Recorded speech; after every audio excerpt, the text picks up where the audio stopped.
was that advertisers want audience to resonate with the content and to develop a permanence and a loyalty to their media that they're viewing. So we feel that by introducing networks, having a filtered homepage, and having this dive-in approach that makes it more laid back would be attractive to advertisers. Yep. So by simplifying YouTube's interface, introducing networks as well as the dive-in button, we are able to reach out to an array of audiences, increase total advertising revenues, and establish a loyal viewership. So instead of drowning in YouTube's vast ocean, why don't you just sit back, relax on the beach, and then you can dive in.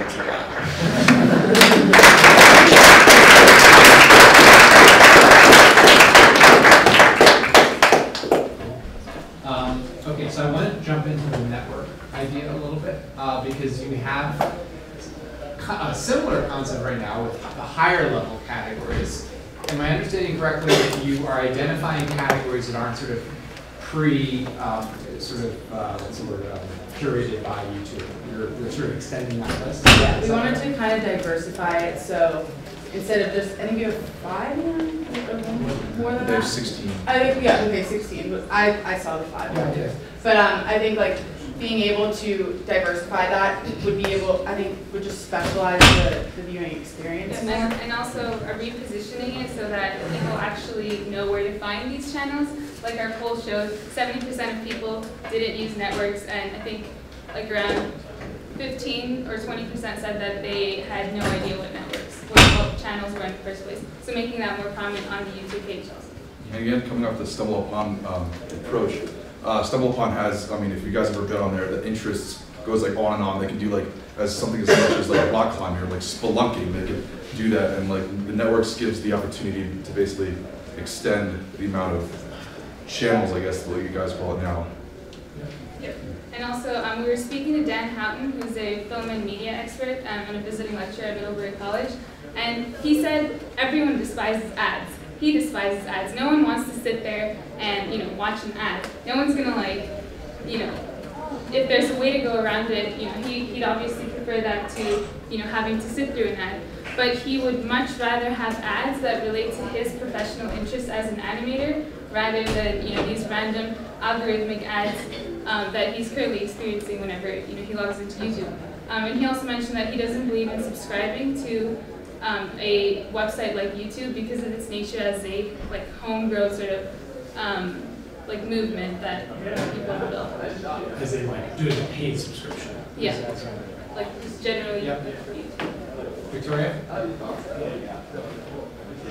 My question was around, I love the videos being bigger on the screen, of course, and that playback experience, but won't you lose a lot of watch time that those related videos bring? Well, that's what the dive-in button aims to sort of solve. What happens is, as soon as you press dive in, all of your video interests are kind of shown to you in a random kind of way, and you're basically taken through these different videos. And if you don't like a video, you can skip it.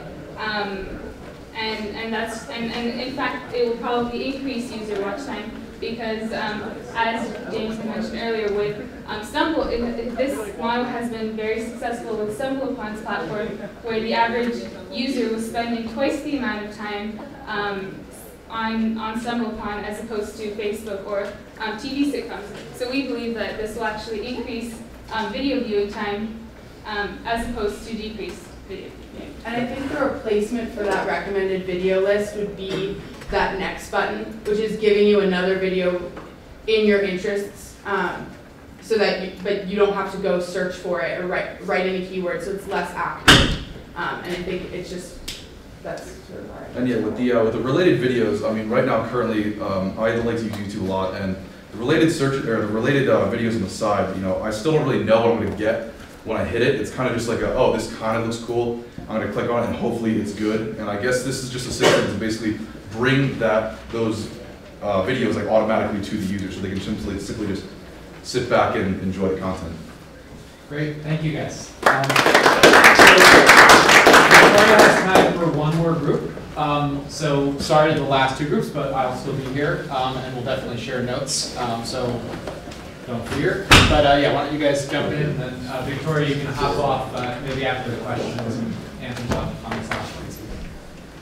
Sounds great. Cool. Stretch break, if anyone needs one, recommend it.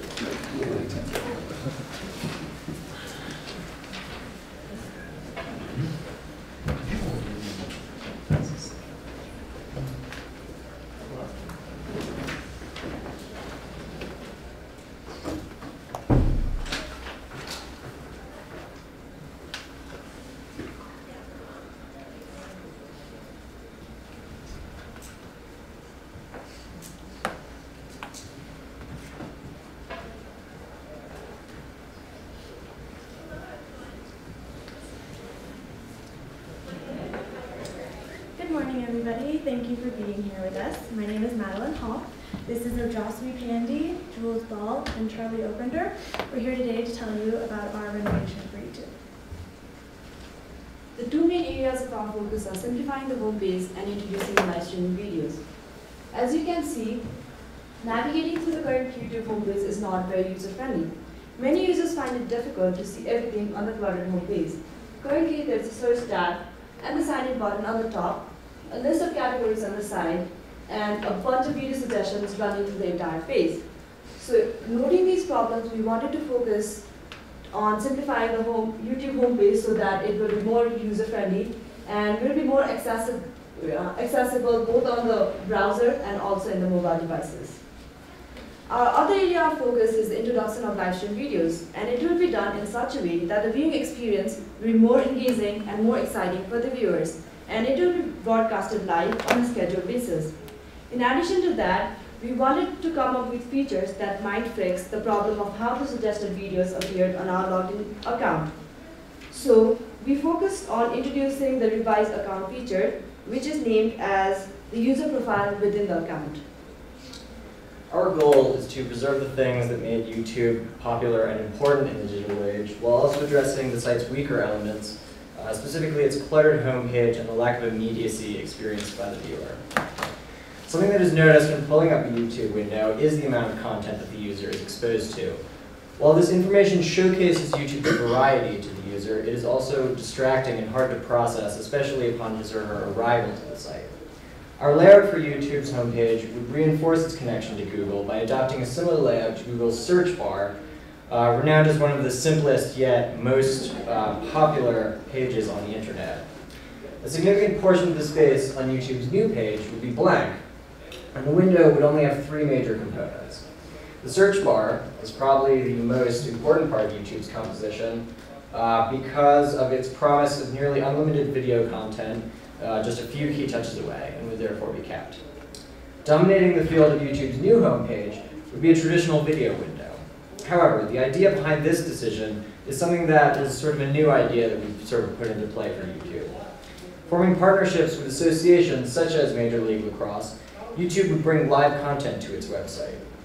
One possible avenue that we might take to make the viewing experience more exciting is to follow the footsteps of the NHL and equip the players with GoPros, so the contents of the highlight reel and instant replay would be from a more involved perspective. These events would immediately engage the user with YouTube because they would form the forefront of its appearance. If anyone arrives on YouTube during game time, this window would automatically begin playing. This would reduce the necessity for YouTube to promote the event while also pleasing advertisers by guaranteeing them time in which everyone tuned into the game would be watching their ad. When there is no live streaming event, YouTube's homepage would have the opportunity to feature many videos in a highly customizable way. If the user signed into a Google account before his or her arrival, YouTube would make use of prior searches, subscriptions, and other factors to feature a video that would be of interest to him or her. Another option could be to take the Google Doodle and to have the homepage video be about either current events, such as the Women's Soccer World Cup victory, or historical commentaries, such as Black History Month or Memorial Day. The third feature on YouTube's new homepage is the revised account. This idea stemmed from conversations we had with adults who had young children, and after having several conversations, we decided to create a survey and collect more data. And there was one common theme in all this data. Parents recommended videos were cluttered with cartoons, alphabet songs, and Bob the Train. So we thought, how can we make this a better experience for the adults? And with this, we decided to create profiles within an account. So as you can see here, if I'm the parent, you'd click on that bar and there'd be a drop down. And so before I give my phone or my tablet or my computer to my son or daughter, I'd click daughter's son, or if they have a name, you can put their name. And then you hand it to them. And so not only would your recommended videos be saved from the bombardment of Bob the Train, but in this child profile, in this children profile, there will be no advertisements and the content will be restricted. Parents can feel comfortable giving their phones to their kids and not have the fear of them stumbling upon an inappropriate ad or an inappropriate video.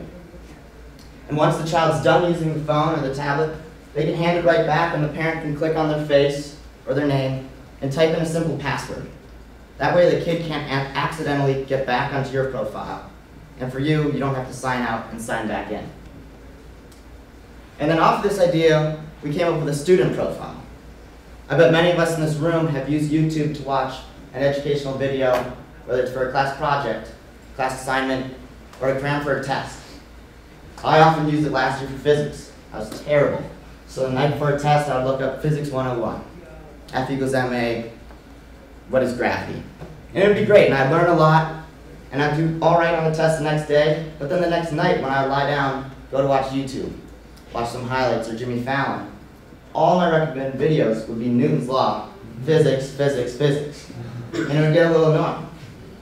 So with this new student tab, which again would be in a similar spot, student instead of son or daughter, not only would it separate recommended videos, but while on the student tab, it can recommend academic videos for you based on your past views.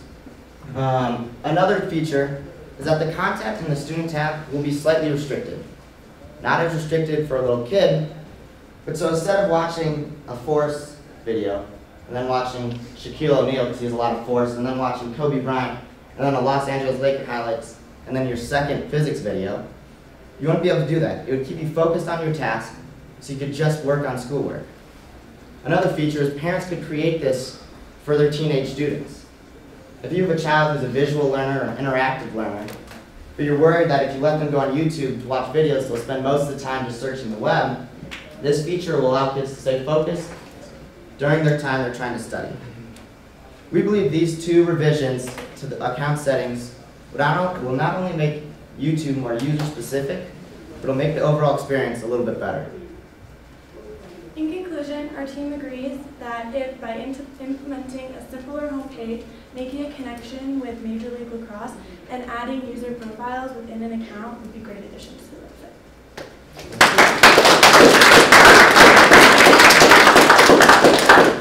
Victoria, why don't you jump in since I know you're